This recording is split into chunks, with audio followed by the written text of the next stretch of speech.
Olá, bem-vindos ao terceiro podcast sobre educação significativa. Eu sou Camilo Baldi, sou engenheiro aeronáutico e, acima de tudo, um pai muito sonhador com uma educação muito melhor para a gente.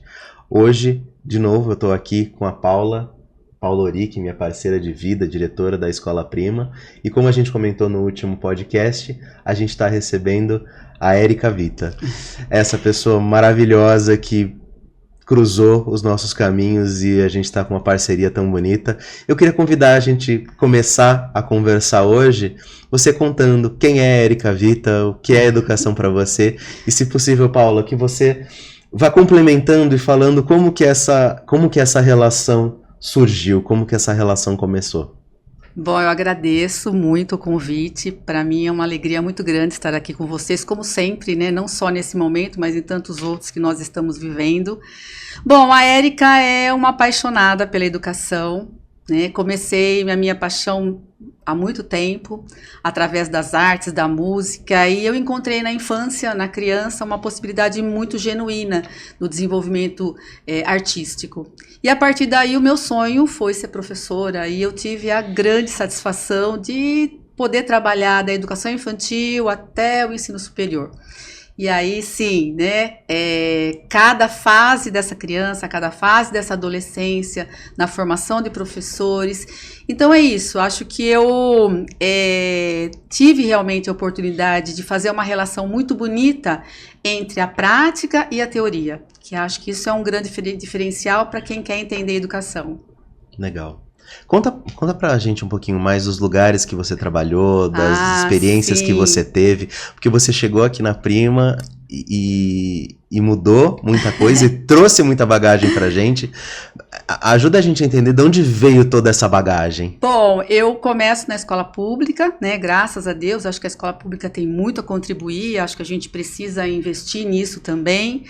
Depois eu passei durante muito tempo, né, numa escola confessional, e já na Unicamp, né, junto da escola e a Unicamp foram duas grandes parceiras minhas, né, tanto a pesquisa quanto o dia a dia.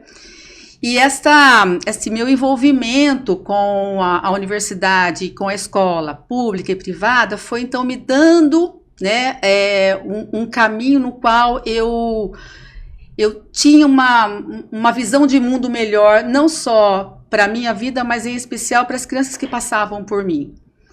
E através dessa pesquisa eu chego então nessa ideia, né, da abordagem projetual, a pesquisa, e aí eu fui trilhando o meu caminho e tive também a possibilidade de conhecer muitas escolas, não só no Brasil, mas fora do Brasil, e fui aproximando esta experiência minha, né, dentro dessa perspectiva, e fui descortinando possibilidades para uma educação mais afetuosa, uma educação mais assertiva, uma educação que respeitasse mais não só a criança, mas o jovem também, e que realmente fizesse e legitimasse a função social. Então passo por algumas escolas muito significativas, né? Não só as confessionais, mas também as públicas. Tive um tempo da minha vida nos últimos 7 anos, né, numa fundação, a Fundação Home, o Núcleo de Educação Integrada, que fez e faz um trabalho genuíno dentro desta abordagem. E acho que é isso, essa possibilidade das pessoas, do que eu acredito, do que as pessoas acreditam enquanto educação, é que faz a soma, né, dessa construção do quem sou eu, Érica, educadora. E me conta um pouquinho mais da questão da sua relação com a academia. Como veio essa vontade de estudar mais, depois da graduação, né? Como que veio essa vontade de estudar? E como é que isso também chegou na Paula? Porque vocês se encontraram muito por causa da Unicamp, né? Sim, na verdade, a minha relação com a Unicamp foi lá nos anos 80 e pouco, quando o construtivismo chega no Brasil, e aí eu acabei fazendo parte de algumas pesquisas. Então, como educadora, como professora, eu fiz parte de uma pesquisa do professor Sérgio Leite, onde descobri e tentava encontrar recursos, encontrar respostas para a alfabetização a partir da psicogênese da língua. E a partir daí eu fui então, né, entrando mais num processo mais da abordagem projetual. Tenho uma pessoa que me inspirou muito, que caminhou muito comigo, que é a Kátia Smolli, que me apresentou, na verdade, a teoria das inteligências múltiplas, o conhecimento em rede. Depois eu fui me aprofundando aí dentro das questões mais da visão sistêmica. Tive a oportunidade de ir para a Itália, né, muitas vezes, fui para a Finlândia, fui para o Reino Unido, enfim, muitos países, e numa dessas idas, né, mais recentemente, eu tive a grata satisfação, né, acho que o universo conspirou muito a favor, de encontrar com a Paula. E a Paula, que em tese não me conhecia, e eu também não conhecia a Paula, e no nosso encontro a gente foi se descobrindo. Eu, enquanto professora agora, e com uma vontade muito grande de passar tudo aquilo que eu tinha construído até então, né, na minha caminhada, eu encontro uma jovem educadora, apaixonada, de um olhar, né, que encantava, com uma perspectiva educacional que vinha, né, ao encontro daquilo que eu buscava. Então, essa oportunidade de ter uma pessoa jovem, né, uma educadora, estudiosa, e que está em sintonia com todo esse caminhar meu que passa dos 40 anos, para mim foi uma coisa muito genuína, né? Então foi nesse encontro casual que as coisas começaram a fazer sentido. E eu, Érica, sou muito movida a desafio, né? Eu sou muito movida a paixão, né? Porque se não tiver paixão, se não tiver afeto, eu não vejo muito sentido, né? Eu acho que as coisas, o princípio das coisas é o afeto, o amor e a dedicação. E aí, encontrando com a Paula, eu tive uma questão assim, nossa, tem mais coisa para fazer, tem mais coisa que a gente pode, né, contribuir, e esse sonho todo, e ela me contando do sonho da Escola Prima, né, que uma realidade, não é mais um sonho, maravilhoso, e aquilo tudo foi me encantando. E depois que nós voltamos, e cada uma no seu, né, no seu universo, aí vamos bater um papo, né, vamos bater um papo sobre tudo que a gente viu em Régio, né. E aí, nessa conversa, né, saiu então a possibilidade dessa parceria tão bonita que está acontecendo, e que eu sou muito grata, e que eu vejo muita, muita possibilidade para frente, não só para a Escola Prima, mas também para a Érica Pessoa, né, que também tem o sonho de fazer cada vez mais crianças e jovens se beneficiarem com esse estilo de educação. Eu fico extremamente feliz de estar aqui hoje. É uma alegria estar ao lado de vocês dois, mas é uma alegria ainda maior saber que a gente está aqui para falar sobre educação, para discutir educação e para falar também desse encontro, né, que a vida nos presenteou. Isso. Esse encontro nosso é muito recente, porque foi no começo, né, desse ano de 2024, final de fevereiro, quando a Érica resolve participar novamente do grupo de estudos de aprofundamento na abordagem de Reggio Emília, na Itália, e chega uma mensagem para mim, né, do grupo, falando que tem uma educadora que vai participar, já há muito tempo participa conosco, e ela gostaria do seu contato, tudo bem? Eu falei, tudo bem. E era a Érica, né? E a gente foi conversando, a gente não se conhecia nem pessoalmente, nem profissionalmente. E ela muito gentil, e acho que desde esse começo, assim, foi uma ajuda mútua em muitos pontos, né? Para essa viagem acontecer para nós duas. E aí eu me lembro no dia anterior, quando estava colocando meus filhos para dormir, dizendo que então no dia seguinte eu ia para a Itália, que a Érica ia me buscar na escola, me dar uma carona até o aeroporto, e falando, a minha filha sempre silenciosa, mas sempre assertiva, depois ela virou para mim e falou assim, e a Érica é sua amiga? E eu fiquei, naquele momento, sem saber o que responder, porque eu pensava, como que eu vou falar para uma garotinha de 8 anos que amanhã eu vou entrar no carro de uma pessoa que eu não conheço para atravessar o Atlântico e não, ela não é minha amiga, mas sei lá se ela não vai ser minha amiga. E eu me lembro que rapidamente eu só respondi para ela que ainda não era minha amiga, mas que eu sentia que seria uma grande pessoa, né, na minha vida e uma grande amiga. E foi isso que aconteceu. A gente se encontrou no dia seguinte, na manhã do dia seguinte, e a gente foi conversando e falando e trocando sobre nossas experiências, nossa história de vida. E é muito, né? Daqui até por uma semana, né? Antes Isso. de começar o curso, a gente conversou muito. E eu me lembro de vários momentos em que eu olhei pra Érica com muita admiração. O primeiro foi quando ela se apresentou no grupo de WhatsApp, antes da gente se conhecer pessoalmente. Eles pediram para fazer um breve relato de quem era cada educadora que estava indo. A Érica foi uma das primeiras a fazer o relato, e quando eu li, eu falei, nossa, acho que eu não vou me apresentar, não. E aí eu disse isso para ela, que eu não conseguia me apresentar, né? E que eu ia aprender muito com ela. E ela me respondeu que o bonito da educação é justamente a troca e o quanto ela transcende a idade e as experiências. Exato. E que ela também aprenderia muito comigo. E eu só guardei isso, né, pra mim. E por vários momentos eu olhei pra ela com admiração de quando ela me trouxe provocações, né, sobre abordagem projetual, sobre tanto que a gente vai conversar, e eu fui contando para ela o projeto da escola. Então já existia o projeto arquitetônico que estava pronto, já existia esse caminho de que em janeiro de 2025 a gente começaria o ensino fundamental 2, mas tinha muita coisa para acontecer. E conforme os dias foram passando, e foram pouquíssimos dias, no terceiro dia, eu já olhei em um momento e falei assim, bom, eu não sei como, mas não sei quando, mas ela vai estar envolvida nesse projeto. Eu quero ela, sabe, Érica? Foi uma coisa muito assim, eu quero. Porque a Érica vem para a Escola Prima muito alinhada. É como se a gente tivesse... Eu sinto como se a gente tivesse se encontrado já no meio do caminho para continuar.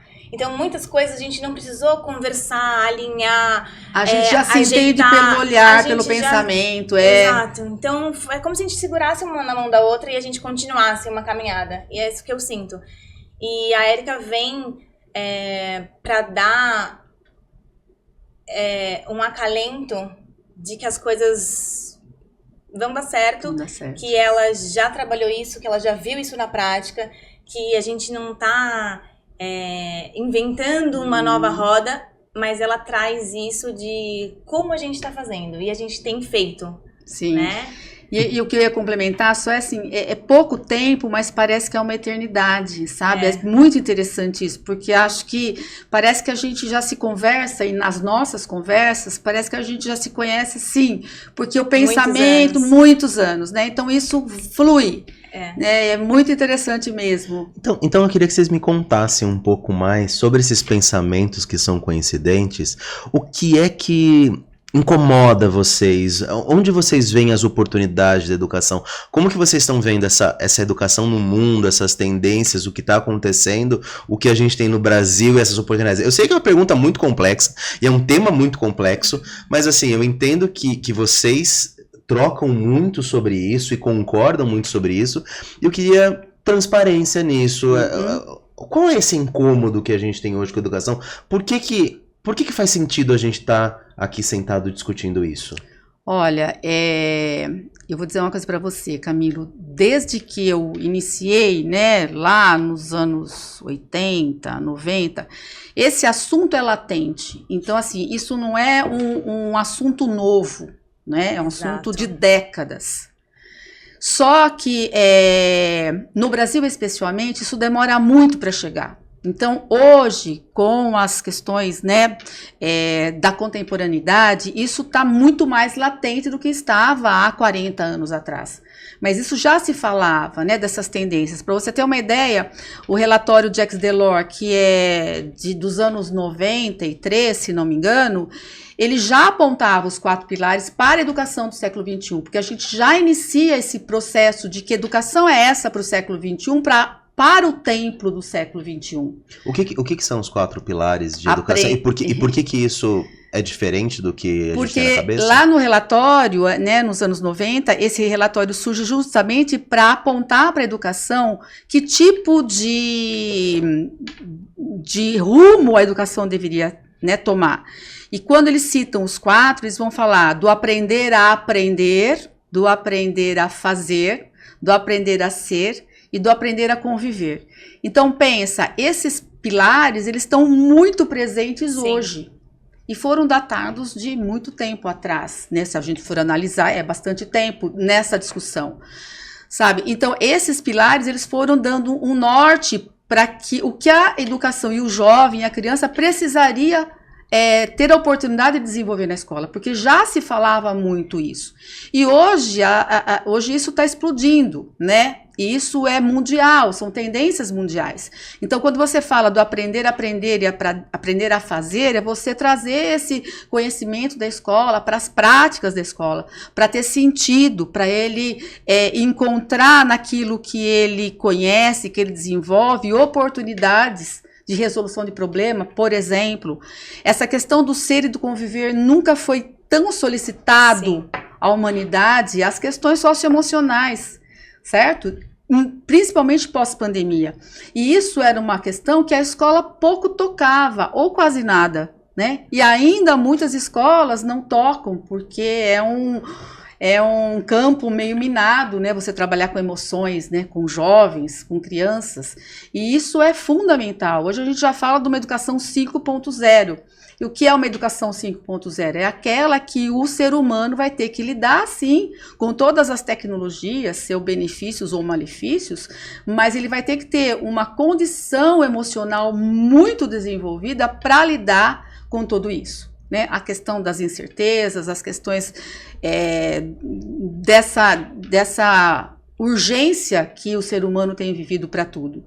Então, acho que hoje está mais latente justamente por isso, porque as tendências hoje mundiais, elas apontam para essa educação mais relacionada à vida e à resolução de problemas reais, né, que a gente fala muito, a criatividade, as emoções. E, infelizmente, no caso do Brasil, a gente está demorando muito para atender essas demandas, né? Porque a gente ainda ficou preso ali, né? Na informação, no apertar botão, ou nas coisas mais massificadas. Uhum. E isso vem vindo à tona agora, né? Cada vez mais. Por quê? Porque a gente, e aí o Brasil e o mundo têm percebido isso. Então, quando a gente pega aí uma avaliação externa, vamos dizer, né, como o PISA e outras tantos, que não vai ranquear, mas vai sim avaliar qual é a qualidade, qual é o desenvolvimento daquele país através da escola. E os dados que a gente tem recebido alarmantes em relação ao Brasil. E justamente fruto dessa educação bancária, que é uma educação de memória pura, é uma educação que não relaciona, que não pesquisa. Então isso tudo, em especial hoje, no Brasil, está sendo muito discutido, não só pelas escolas, né, as universidades públicas e privadas, mas também pelo governo. Hoje existem muitas iniciativas que estão buscando esta evolução, vamos dizer assim. Mas isso perpassa muita coisa. A gente não tem uma resposta rápida na educação. Então, como na educação é um processo, as coisas demoram para a gente, entre aspas, né, colher um resultado. Sim. Então, nesse mundo imediatista e diante das escolhas que a gente faz, enquanto escola pública, privada, enquanto humanidade, enquanto brasileiros, a gente demora para ver esses resultados, para colher também todos esses frutos. Então, o que foi falado lá nos anos 90 foi falado, mas não aconteceu para a gente agora estar olhando para essa educação do século XXI. A gente continuou nessa educação bancária. Então, acho que a gente está aqui hoje e olhar para tudo isso que a Érica traz e relacionar com a nossa história de vida é justamente isso. Para mim, é legal. Então, como a gente vai fazer isso? Como a gente vai aprender a aprender? Como a gente vai olhar para os problemas reais? Como a gente vai trazer isso, e por isso também o nome do nosso podcast, como a gente vai tornar essa educação significativa? Porque a partir do momento que você contextualiza na vida da criança, do estudante, do adulto, porque a educação, se a gente for pensar, a gente já continua aprendendo. Quando ela é significativa, quando toca, né, na sua vida, quando você vai levantar as suas hipóteses, você cresce com isso, e você vai vendo e colhendo esses resultados. Mas não é uma coisa tão rápida e tão imediata pra gente ter, pra gente sair do lugar onde a gente alcança o ranking hoje, mundial, é preciso muito empenho, muito esforço, né? E tempo pra isso. Como que a gente pode... Quando a gente vai falando dessas questões de educação transformadora, modelo 5.0, enfim, todas essas coisas, sempre me vem uma questão na cabeça que eu acho que é uma pergunta meio chata, mas eu gostaria muito de fazer. Pensando numa educação extremamente tradicional, aquilo que a gente conhece pela educação bancária, que a Paula colocou. Ela colocou uma educação bancária como algo que talvez pudesse ser melhorado, tem muitas oportunidades de melhoria. Uma educação tradicional muito bem feita não traria os resultados que a gente gostaria? O que eu quero dizer é, no modelo tradicional, no modelo professor e alunos, de passar conteúdo, fazer avaliação, a cada semana a gente faz uma avaliação, cobra, vai, volta, dá conteúdo, treina muito bem os alunos a fazerem aquelas coisas. A gente não conseguiria alcançar o mesmo resultado? Por que a gente deveria pensar isso diferente? Entenderam? No final das contas será que o modelo tradicional, se ele fosse muito bem feito, será que o problema do Brasil é não ter partido para um modelo mais moderno? Ou será que o problema é não ter feito direito o tradicional? Essa é a minha indagação. Olha, e aí eu vou dizer assim, não é só no Brasil que esse assunto foi debatido e está sendo debatido, né? É o que eu falei, mundialmente. O que ocorre é que a educação bancária, ela, pelo próprio nome já diz, né, bancário, né, encher. E o acúmulo, né, de informação hoje, né, quando você enche essa cabeça de muita informação e não faz com que essa criança ou com esse jovem estabeleça a relação dessa quantidade de informação com aquilo que ele realmente precisa fazer no seu dia a dia, isso é uma grande diferença. Então, por exemplo, o que a gente diz, né, que a gente uma educação cartesiana, bancária, aquela que enche, ela não satisfaz mais as necessidades que nós estamos vivendo. Primeiro, que há algum tempo, algumas décadas, alguns séculos atrás, a informação era muito restrita, né? Sim. Quer dizer, era para poucos. Era uma quantidade muito pequena, perto do que nós temos hoje. Hoje nós temos uma informação gigantesca a um clique, né? Então, hoje o desafio é você transformar essa informação em conhecimento e em práticas e habilidades. Este movimento é que é a diferença. Então, se eu estou na escola para decorar e para acumular, para responder na prova e depois de uma semana eu vou esquecer, isso hoje não tem mais sentido. Não tem mais tanto valor. Não tem sentido, porque hoje, qual é o valor do profissional hoje? É aquele que consegue resolver, que consegue saídas, que consegue... Por quê? Porque os desafios são outros. Sim. Então, assim, e aí a gente voltando, né? Quer dizer, só que algumas áreas estão se apropriando disso, né? Hoje, se você pegar a engenharia, a medicina, a tecnologia, elas avançaram. Por quê? Não dá para você pensar hoje numa medicina convencional sem nenhum recurso que hoje a contemporaneidade te traz. Então, se você for hoje num médico, provavelmente ele não vai te atender como seu pai foi atendido há 40, 50 anos atrás. Hoje ele tem todo um recurso diferenciado. E a mesma coisa na engenharia, a mesma coisa, só que isso agora está vindo para cá. E veja, é muito interessante a abordagem projetual, porque hoje todas as universidades, sejam públicas ou privadas, na área de saúde, todas trabalham com PBL, ou seja, com abordagem projetual. Ou seja, eu tenho que ver o problema do homem, do sujeito que está na minha frente e buscar solução para aquele problema. Sim. Eu não vou encontrar só nos livros, eu tenho que pesquisar, eu tenho que abordar, eu tenho que investigar.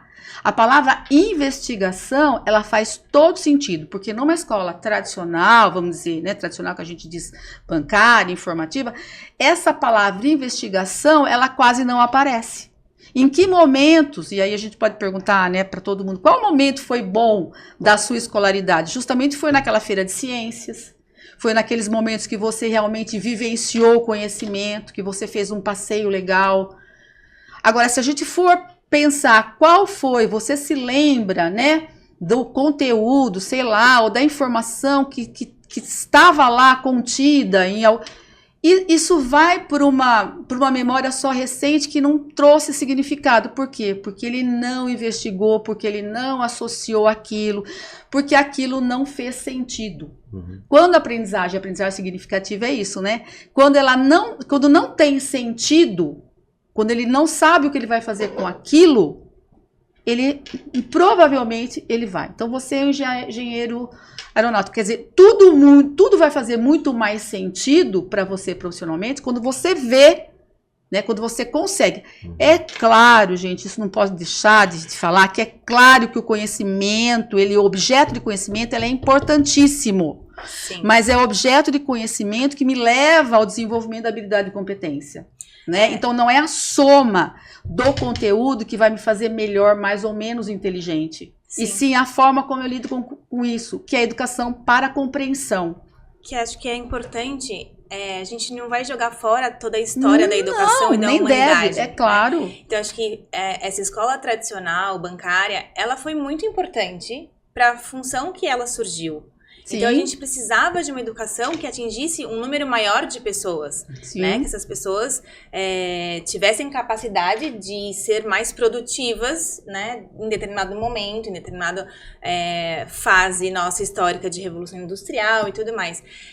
Eu acho que a gente só está olhando para isso e propondo que esse aprender de conteúdo, esse ler e escrever, essas operações matemáticas, né? Isso que a escola nos traz de conhecimentos gerais, eu acho que, na verdade, a gente parte desse pressuposto. A gente não está jogando isso fora. A gente está falando que isso é extremamente importante, sim, porque a gente não aprende, não sabe, não começa a fazer pesquisa, né, do nada. Então, você claro. precisa de uma base. Então, é trazer dentro dessa base algo que seja próximo, algo que esteja...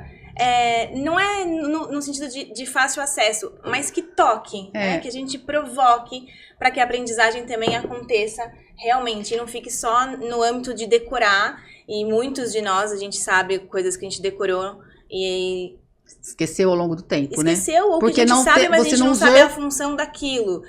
Mas mais do que isso, tudo faz parte e é importante para o nosso desenvolvimento, do nosso desenvolvimento cerebral, das nossas sinapses. Então, a gente não é contra, né, Érica? Não podemos claro decorar nada, não podemos... Não tem, a memória é importantíssima. É importantíssima. Mas em qual quantidade, né? Exato, mas qual é a dose? A gente está dose. trazendo isso nessa proposta, né, de educação, estudar os diferentes modelos, os diferentes pensadores teóricos e trazer isso para nossa realidade brasileira, da nossa claro. região, porque nós só vivemos é no Brasil, né? quando está próximo. Então, claro. Se a gente traz um negócio lá longe, descontextualizado, que está nevando, que você precisa aquecer a mão para um jovem que está aqui num país tropical e não sabe o que é isso... Eu vou pegar um gancho na fala da Paula, quando ela fala dessa questão do espírito investigativo, né? Essa escola que está preocupada com esse desenvolvimento global, né, sistêmico desse aluno, o ideal é que essa criança comece desde muito pequenininha, né, se tornar investigativa, né, desde Sim. quando ela manuseia, quando ela planta, quando ela observa, quando ela responde, ela já está iniciando um processo científico, vamos dizer, porque a ciência nada mais é do que investigação. O que seria da humanidade sem investigação? Érica, quando a gente pega os bebês, eles são investigativos natos. Né? Eles vão entender através da nossa expressão se aquilo que eles fizeram foi legal, não foi legal, se eles podem encostar ali, se não pode. Então, eles vão na ação e reação e nas hipóteses, na tentativa, o tempo todo. Então, é nato da nossa sobrevivência ser curioso, querer saber como as coisas funcionam ou resolver os problemas. Então, também tem um conhecimento acumulado de, né, desde... aprender a dominar o fogo, que ainda bem, né, que a gente, enquanto sociedade, vem nesse acúmulo de conhecimento. Só que a escola é o lugar onde não tem mais tempo para investigação. E é isso que a gente traz da escola desde os pequenos, porque daí a gente não mata, não a escola vai apagando. Exato. Infelizmente, a escola, ela vai da educação infantil, que é mais investigativa. No Fundamental 1 já começa a investigação ficar de lado, porque aí eu já quero, né? Aquilo outro, a memória. Chega no Fundamental 2, a coisa complica demais, e no ensino médio a gente está vendo a revolução. Quer dizer, quem é esse jovem e o que ele precisa para se manter no mundo do trabalho? Entendeu? Quem é esse jovem hoje? Como é que ele vai? E eu tô falando do jovem... ele tá vendo de perspectiva, né? E como é que ele consegue se virar nisso? Num momento difícil. Se eu entendi bem o que vocês estão falando, para mim ficou muito forte isso, que nós, enquanto sociedade, enquanto seres humanos, progredimos muito na nossa relação, principalmente sobre cultura, Sim. sobre informações, Claro. em que a gente partiu de um momento em que a gente tinha muito menos informação, e as informações eram locais, passadas de pais para filhos, passada de mestres para aprendizes, e que era muito importante passar essa informação de maneira sólida, e conforme a gente foi tendo sociedades cada vez mais conectadas, conforme a gente foi desenvolvendo cartas, telégrafos, telefones... Uma evolução natural da humanidade, a própria imprensa, essa relação dos seres humanos com a informação mudou, e agora, nesses últimos 20 anos, desde do aparecimento das mídias digitais, internet e tudo mais, a gente teve um boom de informação. Exato. E a escola, ao tentar tratar as informações do jeito que ela era tratada antigamente, é informação demais, e tentar passar todas as informações não faz mais sentido. Agora faz mais sentido a gente trabalhar as informações e trabalhar a capacidade da pessoa de trabalhar as informações do que as informações em si. O que não diminui a importância das informações. Mas fazer boas escolhas. Mas fazer boas escolhas. Boas porque escolhas. O conteúdo é muito grande hoje em dia, e o que a gente pode saber é muita coisa. É mais importante o como eu vou usar aquilo do que o que. Lógico, o que tem a sua importância, né? Eu vejo muito na minha área. Eu sou da engenharia aeronáutica. Tudo que se tem para saber como engenheiro aeronáutico é um universo tão grande que ninguém sabe tudo. Sim. Agora, os que se relacionam melhor com essas informações acabam chegando em resultados, Uma outra resultados questão melhores, nesse né? ponto é, por exemplo, por que os dois pilares, aprender a aprender e aprender a fazer, é tão importante? Porque você vai aprender o resto da vida. Quem hoje não está aprendendo todo dia, não tem como você não aprender todo dia, né? Até quem não tem a intencionalidade de aprender tem que se virar, né? Que hoje a tecnologia, por exemplo, você não vai, o banco, né? O supermercado, tá tudo ligado. Então, assim, a evolução da humanidade, ela fez com que cada tempo é seu tempo, e para essa evolução a gente precisa se preparar a gente precisa estar pronto. E nós estamos falando de crianças e jovens que vão atuar, sei lá, no mercado daqui 10, 15, 20 anos. E nós estamos falando coisas de hoje. Sim. Nós estamos falando coisas que hoje deveriam ter sido formadas e desenvolvidas lá atrás. Então, percebe como essa é uma questão urgente? Sim. É uma questão urgente, né? Muito, muito urgente. E eu vou ter que puxar mais esse gancho, que assim, a gente tá vendo que tem... Aprender as informações é algo muito importante, é relevante eu saber informações, é importante eu ter cultura, é importante eu ter conhecimento, é mais importante que eu saiba lidar com esse conhecimento, mas daí eu vou chegando numa questão de como.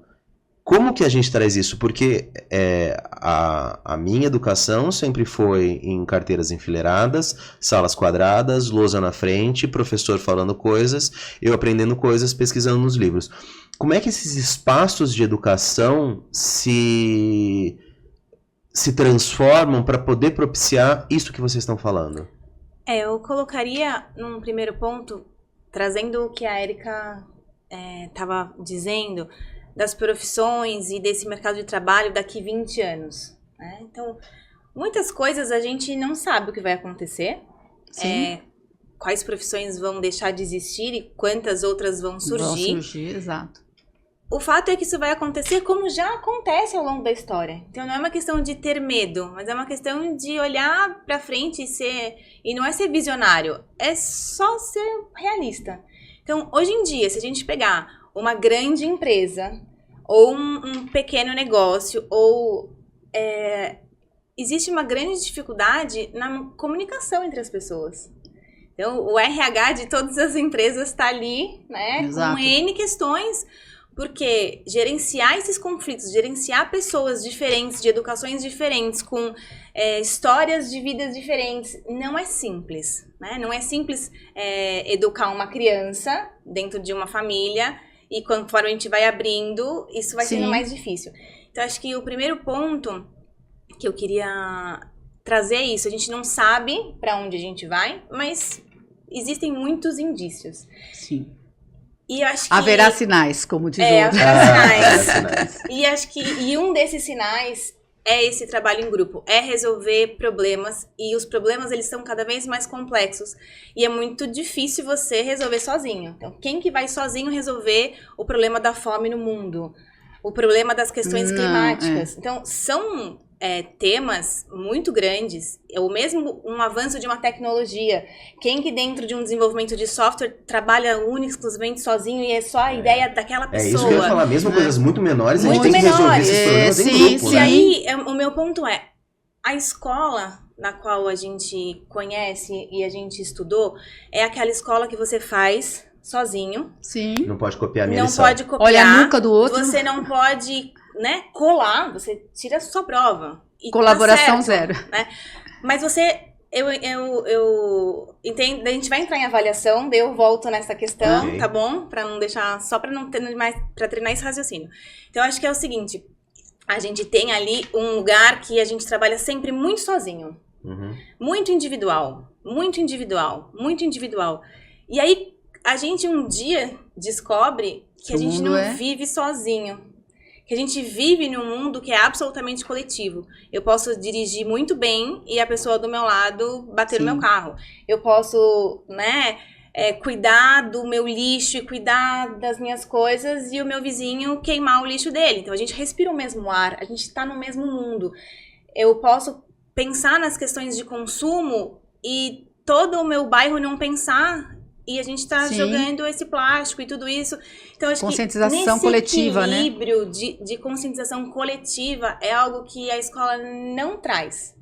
Então, acho que começo por aí, né? Nessa questão coletiva, que é uma proposta que a gente tem dentro da abordagem projetual. Então, de unir essa pesquisa, e a gente não precisa fazer pesquisa sozinho. Então, a gente vai olhar para as hipóteses e para o Sim. pensamento do outro.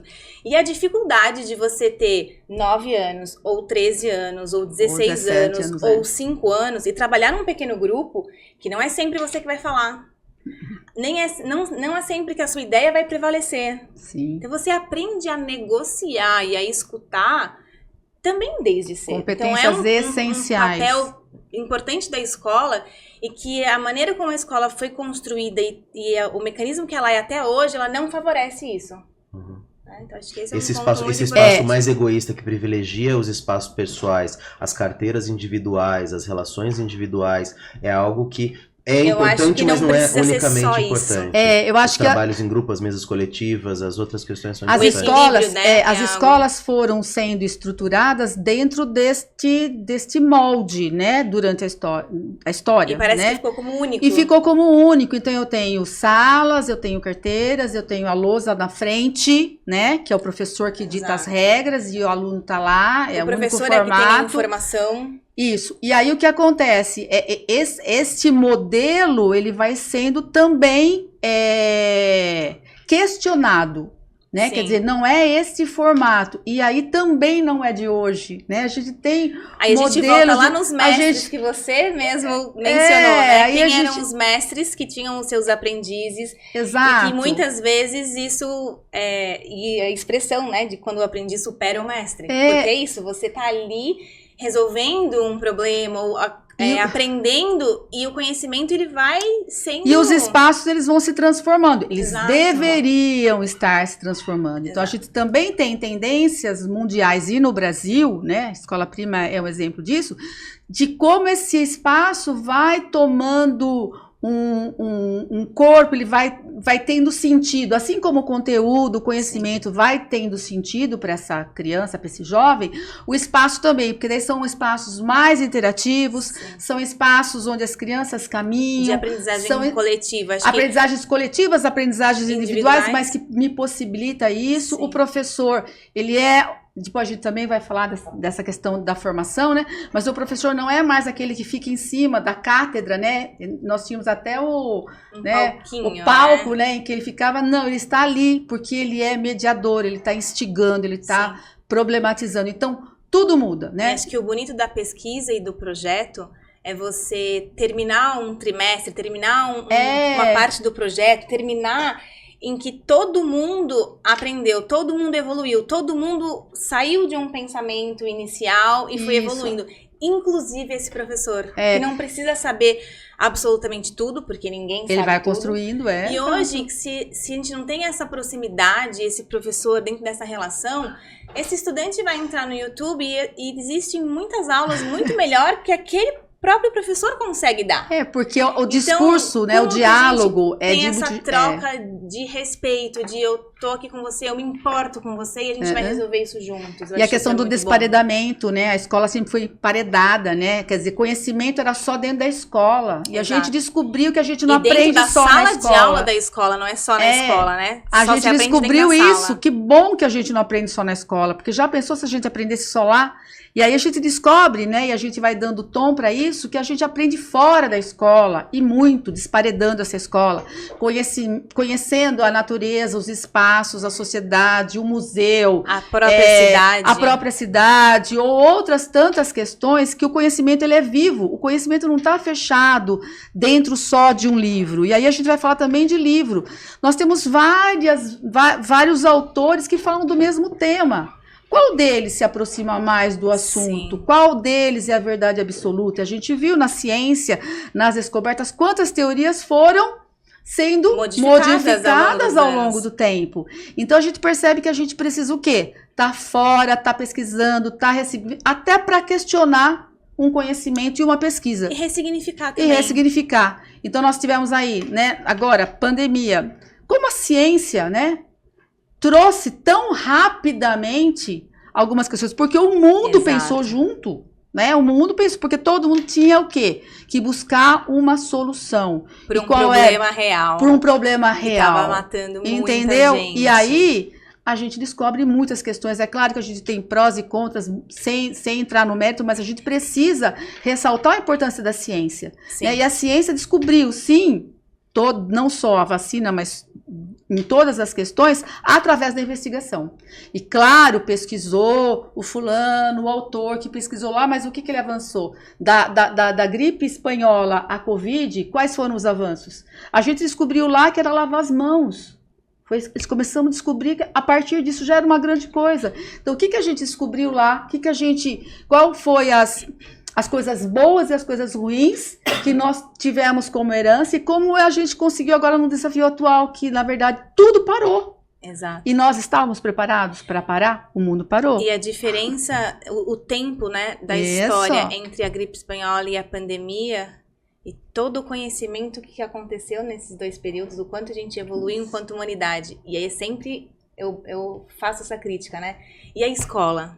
Exato. A escola está no mesmo formato, com as carteiras enfileiradas, a lousa na frente, E a escola foi para casa. Os pais tiveram que lidar com uma série de questões que, de uma certa forma, foi até positivo, porque a gente vive uma desvalorização da escola. Abriu os olhos de muitas pessoas, da escola, né? do professor, das relações. E aí, em casa, né? Acho que houve a possibilidade de as famílias se olharem e falar, peraí, é difícil mesmo, eu preciso da escola. Mas que escola? Exato. Então, no final das contas, essa escola tem que ser um espaço muito mais acolhedor. Lógico. Que recepciona muito aberto. Melhor essas pessoas, famílias, estudantes, Exato. Todo mundo tem que se sentir mais acolhido na escola para poder ter esse espaço que está se sentindo bem, que está mais aberto, que está mais ligado na sociedade, né? E que está mais propício a desenvolver tudo isso que vocês estão falando. O espaço, então, é muito importante nessa relação de acolhimento e de possibilidade de desenvolver tudo isso que vocês estão falando. A gente considera o ambiente o terceiro educador. Uma vez uma professora muito querida me disse assim, se ela estiver assistindo ela vai se lembrar de mim, mas qual é o primeiro e o segundo, né? Porque a gente falava muito do terceiro educador, então falava o primeiro é a família, né? O segundo é a escola, o mundo, e o terceiro é o ambiente, né? O ambiente educa. Sim. Então, assim, o ambiente educa, né? E é por isso que a gente precisa estar estimulando tanto, né? Que o nosso país, né, seja um país de mais ambientes, que as crianças e os adolescentes possam ter mais acessos, mais cultura, Enfim, e acho que isso a gente tem muito que evoluir ainda. A escola não pode ser aquele lugar de castigo, Não. né? De amanhã eu tenho que ir pra escola. Tem que ser o contrário, né? Amanhã eu vou pra escola. Que bom que não vai entrar. Não, ainda tem uma semana, né? A criança que estiver torcendo para não ficar em casa é porque aquela escola é muito legal. Eu acho que isso você vê muito na escola. Eu vejo isso muito na escola prima. Então, desde eles não querem ir embora. Claro que eles, né, querem férias, mas eles continuam indo para a escola, mesmo agora, final de dezembro. Então, não é só, já fechei a média. Já fechei, não. Mas ali é o espaço deles. Ali é o espaço das relações, de muitos aprendizados. E que bonito, né? Então, eu vou recebendo, acho que desde de quadrinhos, como a gente trouxe hoje, né? As mensagens todas, né? O afeto, né? Que foi feito por dois estudantes da escola, como um dia que você está trabalhando e diante, isso é muito lindo, né? Que a gente está falando, mas tem muitas dificuldades para chegar em tudo que a gente quer chegar nesses comos. E aí uma criança de 6 anos olha para você muito feliz e ela precisa de toda forma falar com você, mas ela não quer te interromper numa reunião. É a escuta. Pra mostrar, né? Queria me mostrar o aparelho de dente que ele fez, que era a primeira vez que estava usando o aparelho móvel, e ele fez com as cores da escola e o logo da escola. Né? Da dentista falando assim, já vi muitos personagens, já vi criança querer fazer, né, de N temas, mas nunca com o logo da escola. Então, quando você tem essa resposta, né, das crianças...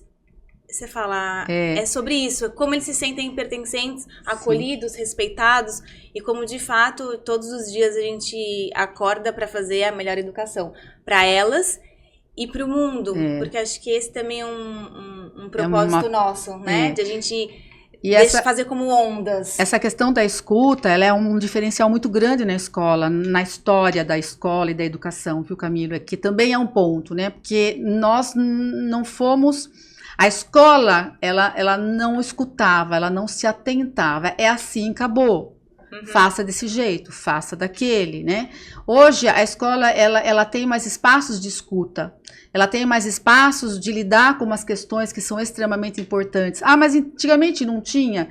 Tinha, mas hoje, esse jovem, essa criança, ele tem acesso a muitas informações. E ele traz esse problema, ele não fica só mais quieto. Que não são tão relevantes, que são realmente perigosas em relação aí, a gente vai falar, né, de internet, e são realmente, então, hoje a gente precisa cada vez mais ouvir esse jovem, né, para tentar fazer com que ele lide com essas emoções de uma maneira diferente. Então, a gente tem muitos projetos muito bacanas, né? O GPEM é uma equipe, né, de pesquisa maravilhosa da Unicamp que fala sobre o clima escolar. Por que é tão importante você falar do clima escolar? Né? Quantos suicídios, né? Quantos assassinatos, quantas coisas a gente tem visto também acontecer nas escolas. Sim. E isso é muito sério, né? É muito sério. Então, também é um ponto importante a ser tocado, não dá para desconsiderar tudo isso na escola. Não, hoje você vai aprender matemática, mas não. Né? Então, assim, esses espaços de escuta são relevantes. Eu queria ligar justamente com esses espaços, né, de escuta. Então, se para a gente ter uma escuta atenta, é importante para a gente saber sobre o que aquele jovem, aquela criança está passando e como a gente pode apoiar enquanto escola, porque não tem como a gente aprender só dentro do cognitivo e deixar toda outra caixinha em casa, né? Sim, ninguém consegue separar também as suas emoções com as suas razões. E aí, quando a gente fala de espaço, como que esse espaço pode favorecer, né? Como esse espaço pode acolher essas múltiplas facetas da mesma pessoa? Então, eu sou filha de engenheiro civil e arquiteta e ambos paisagistas e sempre cresci nesse ambiente, então sei que dentro das normas, né, da ABNT, da construção, você tem que ter X% de área de luz natural, de ventilação, né, janelas, isso e aquilo, e isso é lei para dentro das escolas, que a gente sabe que muitas escolas, Brasil afora, não têm boas condições de prédio, né, então falando por aí. Então você chega num lugar que já não te convida, que já não acolhe o seu corpo, suas emoções e os problemas que você tem. Então a gente vem olhar, acho que daí a grandeza do espaço como um terceiro educador. Que ele por si só vai te trazer um ambiente agradável para o seu aprendizado. Que por si só vai te trazer uma iluminação gostosa, uma brisa fresca. Que ele vai proporcionar qual é o espaço que eu tenho para conversar com os meus estudantes. Qual é o espaço que eu tenho, que eu posso chamar o meu professor para contar algo para ele. Eu não quero naquele momento expor, né? E que espaço eu vou chegar e eu vou falar, mas o que é isso? Tem uma pergunta ali, tem um objeto que eu não conheço, tem um material, né, de química, tem algo que eu vou ter que pensar em relação a isso. Então, ao invés de sempre partir da teoria e de vez em quando dá tempo, a gente faz alguma coisa mão na massa, maker, mas a verdade é que a gente surgiu, a matemática foi surgindo e o conhecimento foi surgindo a partir da necessidade do homem, exato. E aí a escola descontextualizou isso. Exatamente. Então já vem tudo pronto e você aprende como fazer aquilo. Então acho que toda teoria, ela nasce de uma necessidade. E de uma prática. Toda teoria nasce de uma prática, necessariamente. E a gente está se distanciando disso. Então hoje, não sei vocês, mas eu não estou vestindo absolutamente nada que eu tenha feito. E eu nem sei fazer nada do que eu uso no meu dia a dia. Eu não sei fazer nada no meu carro, eu não sei fazer nada.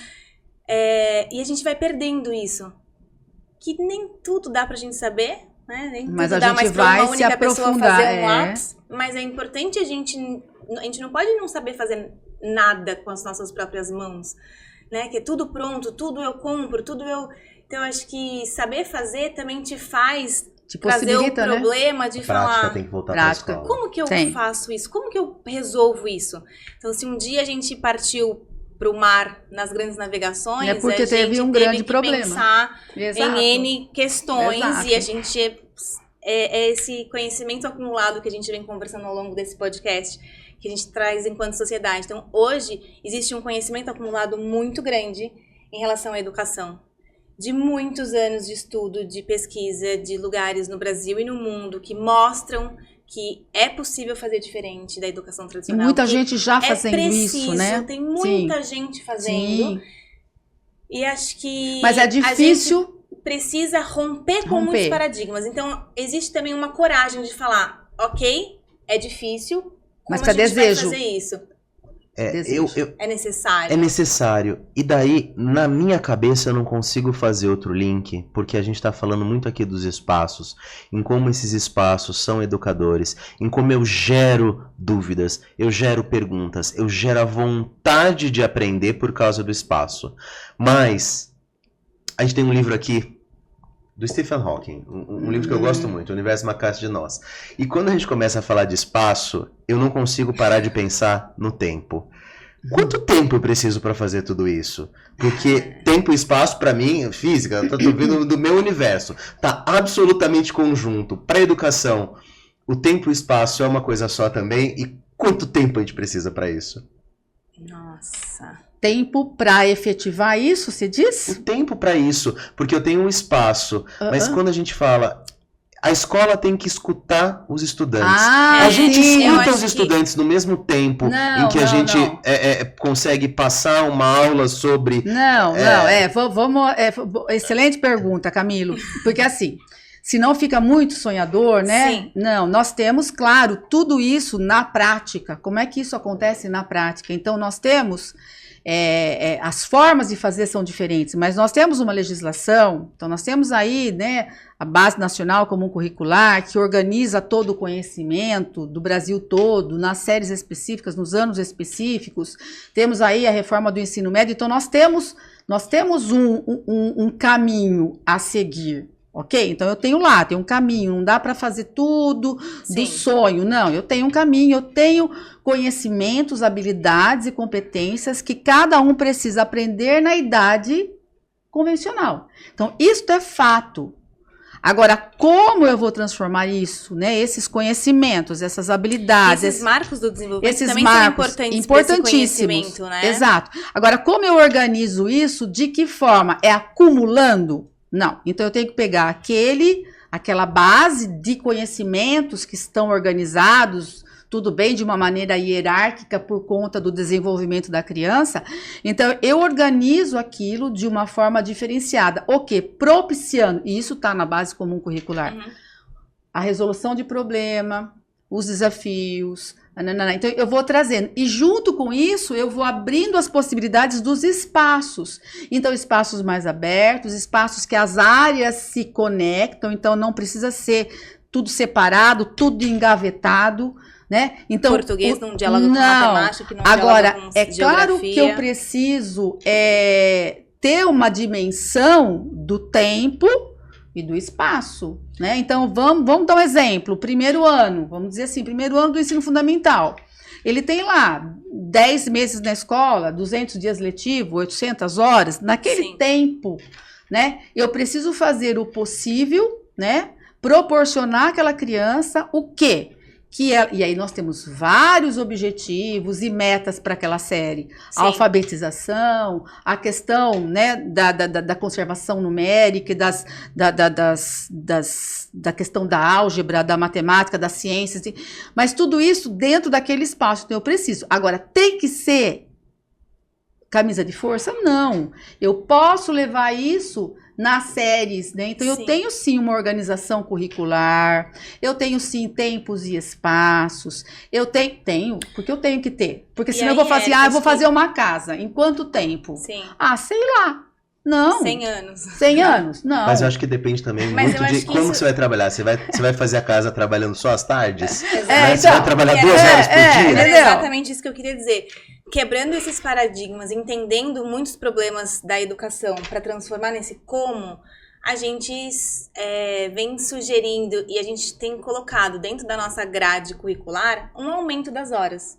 Então, o nosso país não investe em educação como a gente gostaria, mas os países que investem em educação e estão nos rankings e nos índices das avaliações externas, né, em boas colocações, nem as crianças, nem os estudantes, os jovens, passam só meio período na escola. Não. Então, são eles 6 passam, horas eles no passam mínimo, num período maior. Né? Então, não estou falando que a gente precisa ficar num período de 12 horas fora de casa e não conviver com a família, mas a gente precisa de mais tempo dentro da escola. Porque para a gente dar conta da BNCC, do currículo... de tantos desafios, né, na formação. Do currículo dos estudantes, dos desafios. Sim. E olhar para esse tempo e espaço, olhar para essa criança, para esse jovem, seja no tempo de brincar, seja no tempo de conviver e das transformações do corpo, dessa adolescência que chega,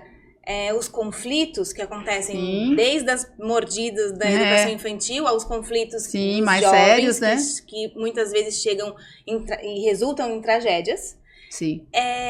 A escola precisa de mais tempo para conseguir trabalhar com essas crianças, com esses adolescentes. E essa é uma proposta que a gente rompe com esse paradigma. Então, a gente vai estender a carga horária deles para ter mais tempo. Eu acho que isso é algo importante. Inclusive para respeitar o tempo. Exato. Eu acho que essa é uma palavra que, sabe, respeitar o tempo. Porque não dá para você esmagar, né? Não dá para você calçar um pé, sei lá, 35 num calçado de 20. Né? Então você tem que dar essas oportunidades, né? Desses espaços, desse conhecimento. A pesquisa leva tempo. Sim. Observar leva tempo. A sensação que a gente tem hoje... Registrar leva tempo. A sensação que a gente tem hoje no ensino médio é isso? Um pé 39 num calçado 35? Sim. Exato. Por quê? Porque são tantas questões... Momento que biologicamente, já tem muitos estudos também, né? que esse corpo desse jovem, desse estudante, ele precisa de um outro descanso. Quando a gente é adolescente, acordar às 5h30, 6 horas da manhã, são outras necessidades. Sacrifício diferente da vida adulta. Aí você fala assim, mas tem que aprender, porque a gente tem que treinar, porque quando for adulto... Mas é uma questão biológica. Então, eu não tô pronto pra estar às 7 da manhã atento para uma até aula, às 11 da noite. Para uma aula de matemática. Então, essa foi uma outra proposta que a gente traz para a Escola Prima, né? Desse período estendido na escola, em que eles vão chegar a partir das 9 horas. Então, começa às 9 horas e vai até que é bárbaro, né? Eu acho isso então, perfeito. A gente também fez essa mudança. Então, a gente tem aproveitado e usado todas essas... Muitos estudos e esse conhecimento que a gente tem. O que a Escola Prima tem feito é se apropriado de todos os recursos, sejam eles recursos materiais, humanos, teóricos, entendeu? Para fazer um processo educativo harmônico, sim, que atenda a todas essas necessidades, entendeu? Então, acho que isso é muito bonito. Em relação aos espaços, uma escola pensada para...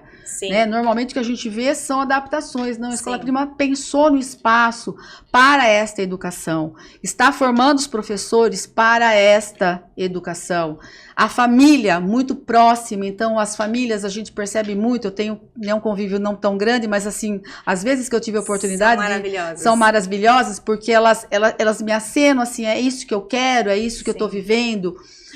E essa questão da maturação do tempo, Camilo, é assim, com o ensino fundamental 9 anos, o que aconteceu, né? A gente adiantou, né? Então, as crianças que até então saíam da escola... Adiantou a entrada deles na adiantou escola. a entrada e, consequentemente, a saída também. Então, hoje nós temos jovens com 17 anos extremamente imaturos para qualquer tipo de escolha com 17 anos. Então, a gente percebe realmente que esse trabalho, e aí essa questão da Prima... está oportunizando esse tempo a mais para o ensino médio é extremamente vital. A proposta da Prima, então, é a possibilidade de fazer o ensino médio em 4 anos. A possibilidade, sim, de estender É claro que ele vai poder fazer o ensino médio, se ele quiser, por uma certificação, alguma coisa, tudo bem, a gente cumpre a legislação, mas ele tem, sim, a possibilidade, a oportunidade de dizer... Eu posso pensar, porque assim, sim, escolher o que você vai ser, entendeu? Com 17 anos, na atual sociedade, é uma coisa, sim, às vezes, cruel. Ter mais tempo para conhecer essa profissão, inclusive. Mas como que é esse processo de eu me entender quem é que eu vou ser, qual vai ser essa profissão? Isso... É muito fácil. É algo muito simples, né? Não precisa nem de projeto. É uma coisa que a gente vai direto para execução. Não. Acho que é a educação como um projeto de vida. Isso, né? Acho que é a palavra-chave. A gente tem olhado e cuidado dessa forma, né, Érica? Isso. Que a partir do ensino médio, claro que... Aí é mais sistematizado, né? A gente já vai olhando para isso antes, mas no ensino médio é um lugar que a gente vai dar um apoio para os estudantes, para eles pensarem, né, nessa vida profissional. E para muitos... Eles já sabem, então você contou pra gente no último podcast que com 4 anos, né, você já queria trabalhar com avião. E pessoas que não fazem absolutamente ideia do que queriam fazer na vida. Então, como a gente pode apoiar nessa educação com projeto de vida? Como a gente pode olhar para cada estudante e refletir junto com ele e com a família, né? Não dá para fazer isso sem esse tripé de escola, estudante e família. E pensar... No que esse estudante quais são as boas escolhas, né? Bom, quais são as habilidades dele, porque... Exato, Paula. Não adianta a gente também insistir em algo que a gente vai ter muito mais dificuldade para conseguir. A gente pode e a gente consegue, mas que sofrimento, a que custa? A que realização pessoal, né? Porque, assim, a proposta da Escola Prima, né, dentro dessa abordagem, dessa educação sistêmica, ela começa a a descortinar, vamos dizer, né, a questão vocacional lá na educação infantil.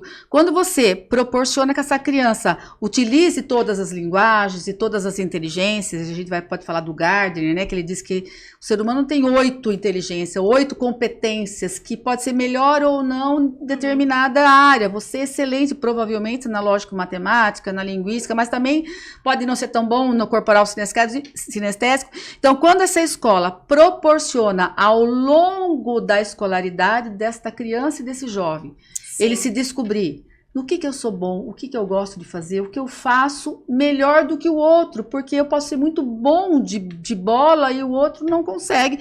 Então, ele vai se descobrindo, e aí a escola vai dando esse apoio nestas escolhas, que, claro, vai ser sistematizada lá no ensino médio, 8º, 9º ano, né, ensino médio, mas ela já vem sendo construída. E claro que na faixa, né, de ensino, ali a partir do 7º, 8º ano, a gente começa assim a olhar né, as profissões mesmo. Então, quais são as profissões que existem, que existiram?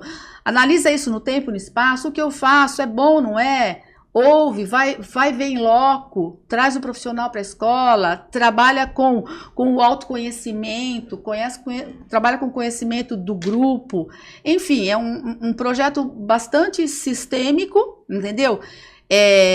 Organizado, né? Metodologicamente organizado, que vai favorecer boas escolhas. Essas atividades profissionais, esses exemplos, essas parcerias com as famílias e com coisas assim, elas podem ser trazidas para esses projetos de pesquisa já antes? Devem. A gente pode ter atividades profissionais mesmo sendo realizadas dentro dessa educação, no meio desses projetos, né? E por isso mais tempo na escola. Mas a abordagem projetual, ela permite Só isso, favorece que a gente isso. pegue o currículo tradicional e trabalhe ele a Exato. partir de uma experiência de família, de pais, de sociedade, em Sim. projetos reais. De uma maneira transversal. Transversal, né? Porque quando a gente fala de temas transversais, é exatamente isso. Quer dizer, eu posso estar lá pesquisando um tema específico, né? Enfim, e de repente, em determinado momento, eu preciso da ajuda de alguém que já está lá, né? Desafiando, já está lá na frente. Sim. Em relação a isso. Eu trago essa pessoa para vir conversar. Por exemplo, eu vou falar de agricultura. Posso estar lá no meu currículo trabalhando como é que foram as primeiras, né, manifestações do homem com a agricultura, como é que ele começou lá. E de repente eu me deparo hoje com um universo que uma máquina, entendeu? Do que ela é capaz de fazer. É capaz de fazer o que 300 pessoas fariam, né, na coleta ou no corte da cana-de-açúcar, por exemplo. Então, como é que a gente faz com isso? A gente não tem que trabalhar, não, a gente tem que conhecer como é que o homem começou a fazer isso. Eu tenho um conhecimento para ele chegar onde ele está, certo? Agora, o que eu faço com isso? Então, quais são as saídas para isso? Então, aí outros problemas. Esses outros profissionais que faziam isso, onde eles estão agora? O que eles podem se desenvolver? Aí entra a educação, entra a formação. E isso é muito interessante. Tendo a família e a comunidade próxima, que ela é próxima na escola prima, também favorece com que esses estudantes, esses jovens, possam trocar com esses profissionais reais. Reais, Então, o dia que alguém quiser prestar engenharia aeronáutica na escola... A gente não precisa ir longe, né? Com certeza tem um amigo que pode dar bons exemplos. A gente não precisa ir longe. Com certeza a gente vai ter que colocar... fazer essa ponte e esse diálogo, né? Então, eu quero ser dentista, eu quero trabalhar, eu quero ser jogador de futebol. E aí, a importância da gente começou? Como é que foi dentista? A gente alinhar isso com a família. Sim. Porque um jovem de 15, 16 anos querer ser jogador de futebol, a gente vai precisar, junto com a família, conversar com esse jovem. E assim, ok, é isso. A viabilidade, já tem né? uma habilidade, já tá treinando desde cedo, é algo que a família tá junto, impulsionando e sabendo das dificuldades de tudo, é isso que a gente vai apoiar. Agora, não é tão condizente, mas é o sonho desse jovem, então colocar também ele na realidade. Você pode fazer isso e alguma outra coisa junto para ter um plano A, ou plano mais B. Do que isso, porque o jogador de futebol, ele não trabalha sozinho. Sim. E se o jogador de futebol profissional, a gente vai para um outro lugar, por exemplo, das lesões.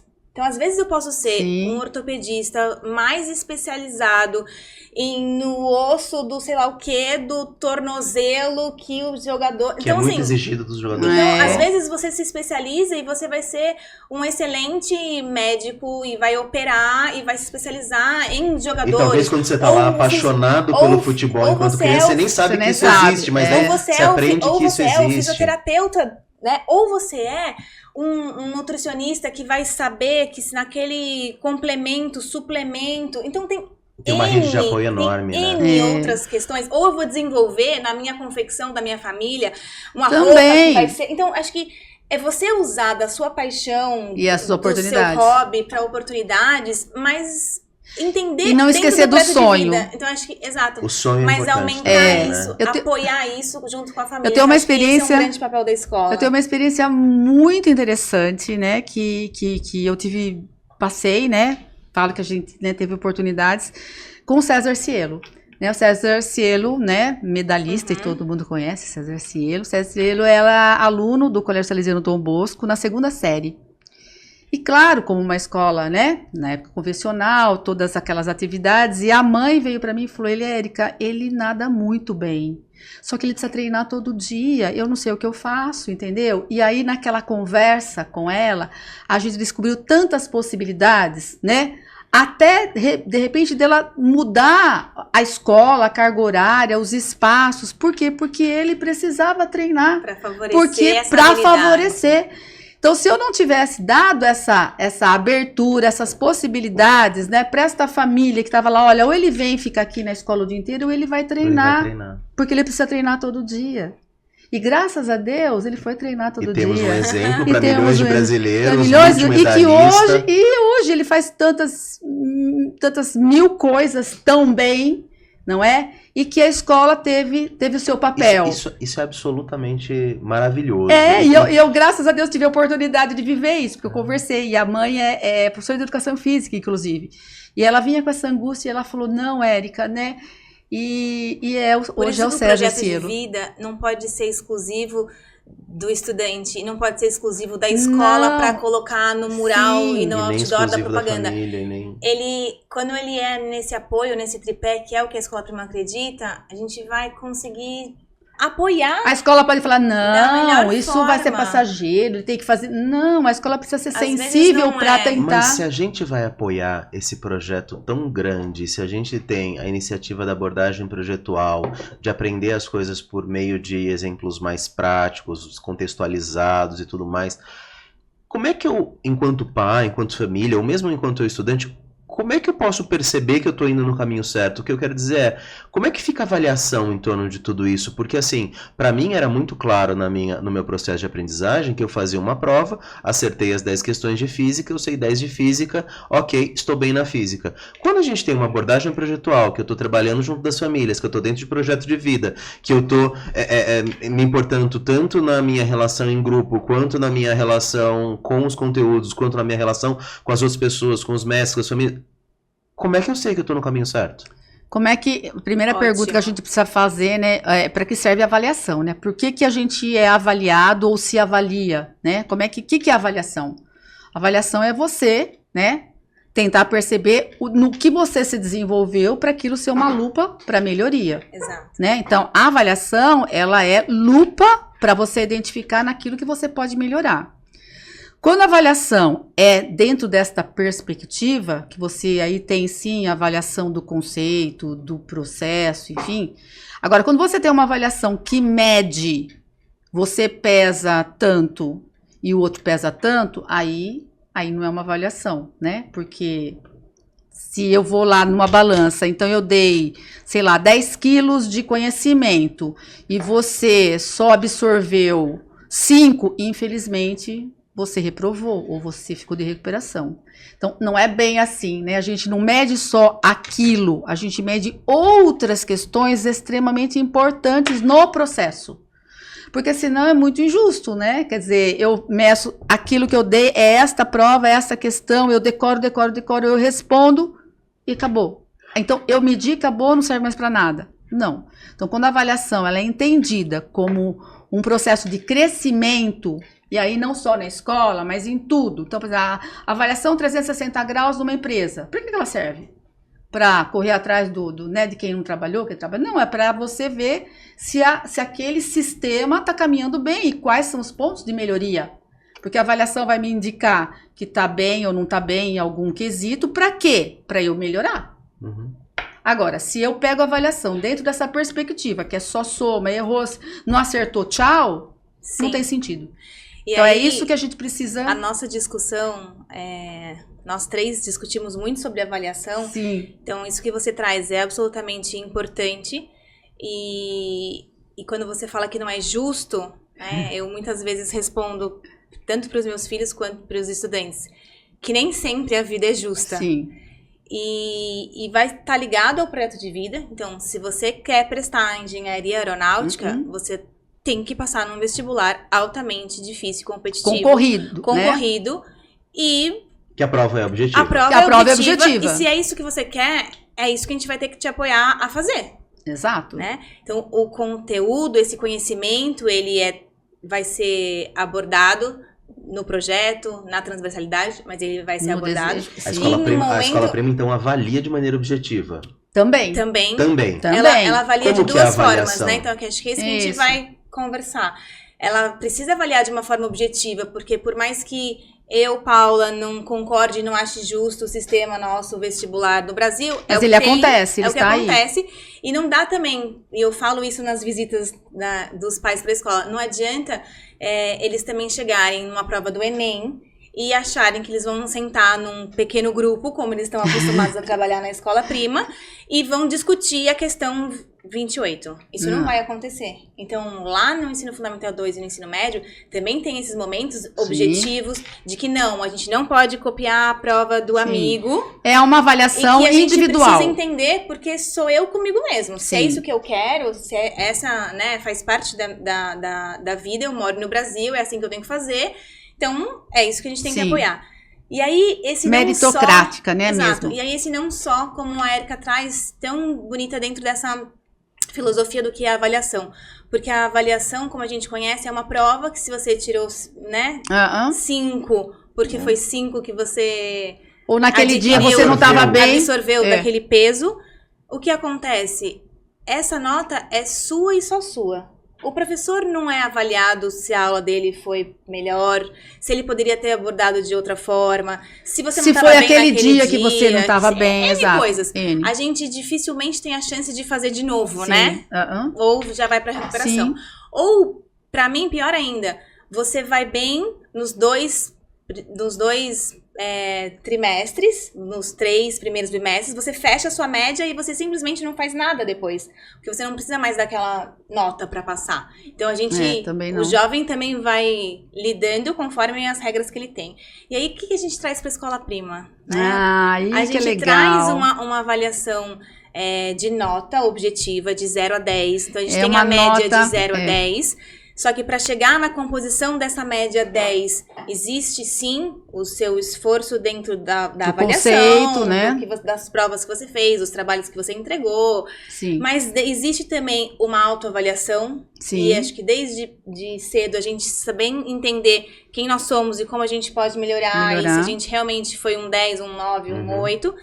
A gente trabalha nos pequenos grupos, então ter essa avaliação do pequeno grupo, então os estudantes, os próprios estudantes vão avaliar um ou outro, e aí você vai falar assim, Paula, mas aí eles brigaram no final de semana e deu 2 pra Érica.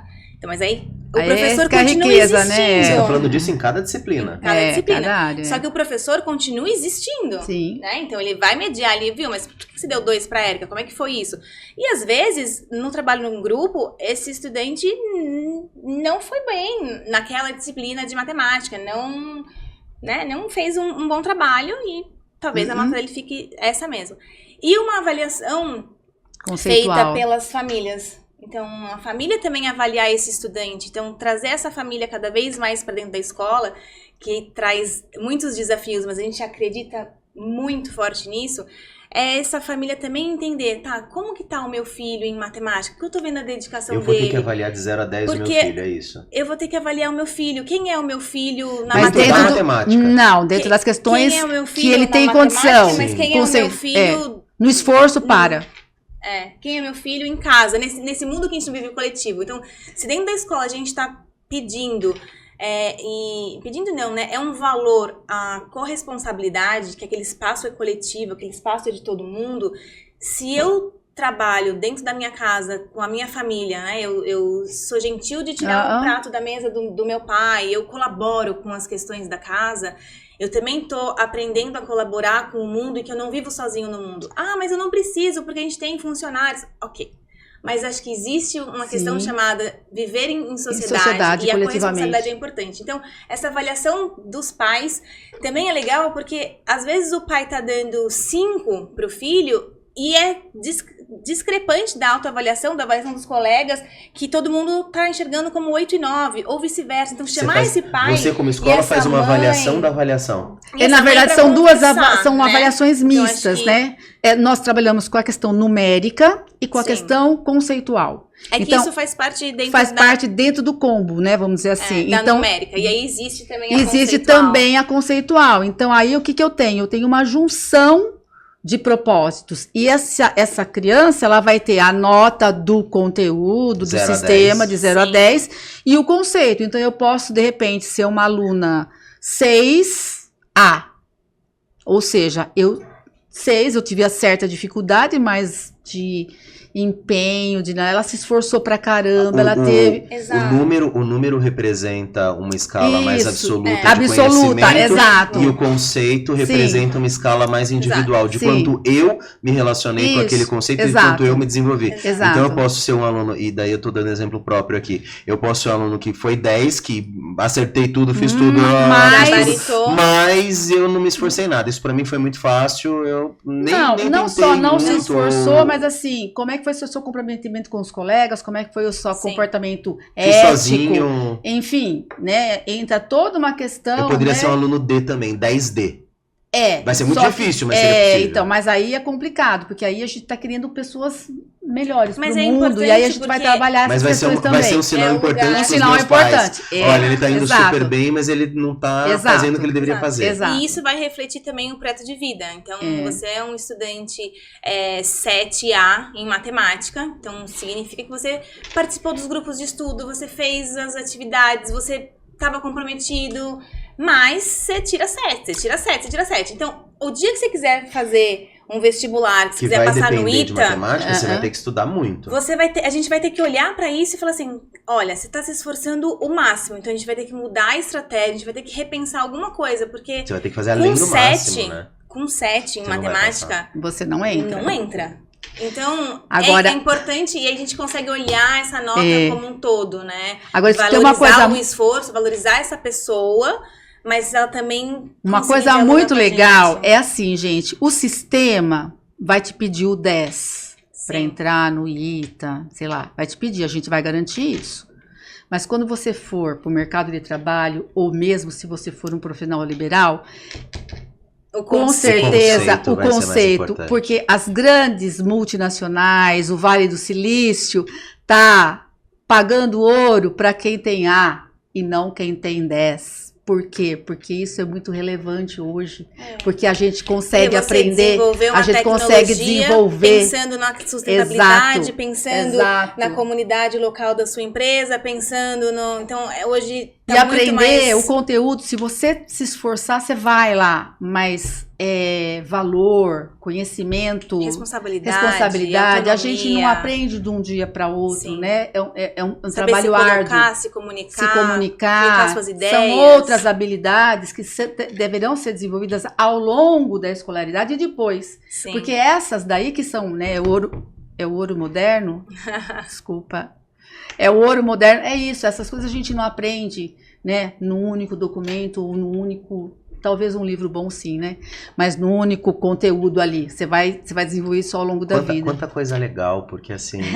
olha só tudo que a gente já passou. A gente passou aqui, a gente conversou sobre educação no Brasil e no mundo. A gente falou de como a gente pode ser melhor. A gente falou da importância dos espaços, da importância dos tempos, da importância da educação, de projeto de vida. Nossa, sintonia, não precisou nem parar. A gente tá numa questão aqui muito legal, e eu não tenho como concluir outra coisa senão a Escola Prima ser um modelo, né? A Escola Prima tá sendo uma referência e um modelo do que a gente pode fazer diferente, pensando de todos os problemas que a gente tem, todas as oportunidades que a gente tem, todas as ferramentas que a gente tem e como isso pode funcionar de uma maneira diferente. E eu queria fechar aqui pedindo para vocês falarem um pouco sobre isso, a sua visão vindo de fora e estando agora dentro da Escola Prima, e a sua visão tendo criado a Escola Prima há 11 anos atrás, qual que é essa relação e o que é a Escola Prima? Como que a gente deve enxergar a Escola Prima? Se eu perguntar, o que é a Escola Prima? O que é a Escola Prima para você, Érica? O que é a Escola Prima para você, Paula? Bom, eu cheguei na Escola Prima há 6 meses, 7 meses, acho que é isso, né? E eu posso dizer por que eu posso afirmar que a Escola Prima é um modelo de escola. Porque quando eu chego na Escola Prima e quando eu tenho meus primeiros contatos com os proprietários da Escola Prima, né? Seja, né, aqui no caso privado, mas poderia ser, então, quando eu conheço quem está nas bases da Escola Prima, eu entendo qual é o propósito, né, daquela escola. E os propósitos eles estão totalmente alinhados com com aquilo que é mais inovador no sentido de diferente e de grandes expectativas. E aí, quando eu conheço a Escola Prima, que eu vou para a sala de aula, que eu convivo, eu vejo que aquilo já existe e que aquilo foi muito bem plantado, né? E quando eu percebo o crescimento, e aí eu olho de fora, né? Quem chegou de fora olhando como é que foi o crescimento da Escola Prima, da educação infantil, depois com o Fundamental 1, e agora com toda essa preocupação para o ensino fundamental médio, tem todos as condições necessárias para uma escola modelo de educação básica, né? Mesmo começando agora com o Fundamental 2 e médio. Por quê? Porque toda essa bagagem, ela vem, quer dizer, experiência já vem, estrutura totalmente já adequada, e uma coisa extremamente importante que eu preciso dizer, entendeu? E agora a Érica, educadora, mas a gente não faz uma escola diferente quando você pensa simplesmente na metodologia. A escola pensou não só na metodologia, mas ela pensou no currículo, ela pensou na avaliação, ela pensou nos espaços, ela pensou nas pessoas. Então, veja, é sistêmico, não tem como não dar certo tudo. Por quê? Porque essa preocupação é uma preocupação genuína. Porque normalmente as pessoas se preocupam, vamos mudar a metodologia, vamos construir um espaço maker. Não, é a essência, né? Então, quando vocês se propõem a continuar, é porque esta base está consolidada e esta base ela é mola propulsora para a evolução. E aí eu penso, sim, num espaço extremamente adequado, de acordo com aquilo que eu acredito. Eu penso na formação do professor, porque é ele que está lá na linha de frente, então eu preciso subsidiar esse professor. Eu penso nos recursos todos que essa escola precisa, desde o mobiliário, que já tem adequado e agora mais. Eu penso nos recursos tecnológicos, com plataformas, como softwares, como, enfim. Eu me preocupo com tudo, né? Então, quer dizer, existe uma energia, né, humana, uma sinergia, eu diria, né, que tem, assim, total condições para realmente essa escola, daqui 3 anos, vamos dizer assim, né, dizer, é uma escola modelo de Fundamental 1 ensino médio, porque tem todas as condições. Então, isso é muito bonito, né, então, assim, por isso que eu estou aqui. Né? Por isso que eu estou dando meu depoimento, porque realmente é uma escola que nos inspira, né, a cada dia a buscar melhorias, porque, gente, a gente aprende todo dia, melhoria tem que ter todo dia. Eu acordo pensando como é que eu vou ser melhor do que ontem, né? Então o processo de melhoria ele está todos os dias, e é isso que vocês fazem todos os dias. Como é que eu posso ser ainda melhor na educação infantil? Como é que eu posso ser ainda melhor no ensino fundamental 1? Como é que eu vou ser excelente no ensino médio? Exato. Sabe? Então, isto é um grande valor, né? Que está lá nos princípios, nos valores da Escola Prima, né? Na missão, na visão e nos seus valores, né? No serviço. Então, acho que é isso, né? Que eu poderia dizer em 7 meses de Prima. Eu quero agradecer, Érica, as suas... Imagina! Não só a sua contribuição, mas todo o seu carinho pela escola, Sim. por todo mundo.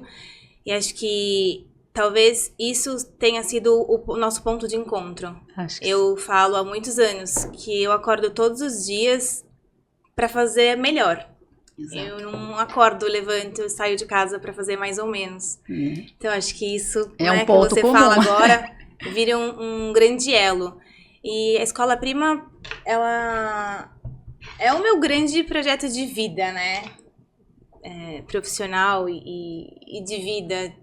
Para os meus filhos, para as crianças todas, porque a gente se propôs desde o começo a fazer bem feito e a melhorar. Eu acho que a gente é muito tranquilo em dizer que a gente busca constantemente e diariamente ser melhor.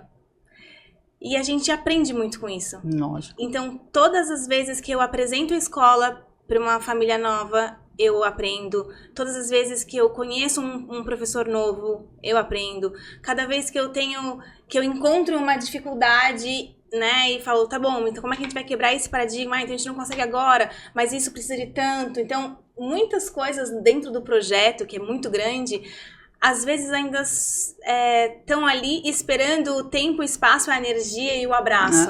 E aí o meu convite para outras famílias, né, e para outros profissionais da educação, exato, para fazerem parte, né, dessa escola que a gente almeja sim ser uma escola modelo, que a gente sabe que a gente não vai construir sozinho, mas a gente apoia em grandes estudos, em muita pesquisa e muita vontade, porque não é fácil, né, transformar, mas a gente já entendeu que é possível e a gente leva muito a sério quando nos disseram um dia na vida que a gente não é igual a todo mundo.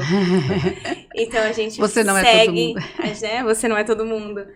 Então a gente segue dentro desse lugar em que, se todo mundo estiver olhando para a criança, para o estudante dentro da escola, esse é o caminho, né? Então todas as pessoas que ali trabalham, o que a gente vai servir, da alimentação, a história que a gente vai ler, a como a gente vai apoiar o projeto de vida.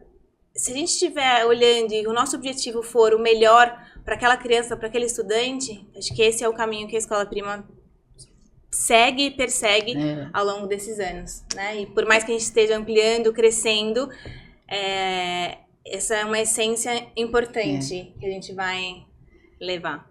Eu diria assim que se você tem filhos, não é? Seja ele pequenos ou adolescentes, e desejar, né, que ele realmente se desenvolva, né, que seja feliz ou mais do que feliz, mas eu acho que ele seja uma boa pessoa, né, como ser humano. Eu acho que esse é o local, é a escola que eu colocaria meus filhos e meus netos. Mas mais do que isso também, eu acho que a Escola Prima, e eu, Érica, educadora, eu acho que a Escola Prima é um grande modelo de escola para muitos educadores, né? Eu acho que essa ideia de rede e de partilha, ela tem que acontecer. Então, sim, vocês precisam mostrar, né, para outras pessoas, para outras escolas, para outros professores, a experiência de vocês. Porque quanto mais pessoas e mais educadores trabalharem em prol de uma educação de tantos valores, quanto melhor para todos, né? Não só para a cidade de Salto, mas para a região, para o estado, para o país, e quiçá fora do país, né?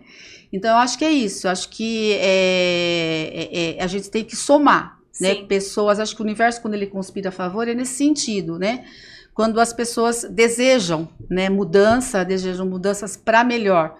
Então, eu acho que é uma escola de muito respeito hoje. Eu acho que modelo nesse sentido, da gente nesse poder sentido. ressoar em outros lugares, em outras famílias que não sejam famílias da Escola Prima, que atinja crianças de outras escolas, e outras escolas, né, próximas e distantes. Acho que é esse o nosso lugar. Eu agradeço demais pela oportunidade que a gente teve de conversar. É sempre um prazer conversar com vocês. Eu acho que a gente pensa em muita coisa muito parecida e assim, o brilho nos olhos é sempre o mesmo, é sempre bom. A gente tá acabando o tempo, né? Na verdade, já acabou o tempo que a gente se propôs para gravar esse episódio. Eu vou propor que, Paula, você acabe um pouquinho diferente hoje, você acabe pra gente. Eu queria só que você contasse pra gente onde está a Escola Prima, que segmentos que você atende e deixar o seu convite para os pais. Bom, a Escola Prima, ela tá localizada na cidade de Salto, no interior de São Paulo. É uma escola que atende o berçário, educação infantil, ensino fundamental 1 e a partir de 2025 o fundamental 2, a partir de 2026 o ensino médio. Então, uma escola que vem se preparando para acolher cada vez mais novas famílias, novos estudantes e num futuro próximo também educadores de outras escolas que queiram somar, aprender conosco e também ensinar bastante. Então, o nosso convite para quem quiser conhecer, poder entrar em contato conosco. Obrigada. Obrigada, Érica. Obrigada, amiga. Obrigada.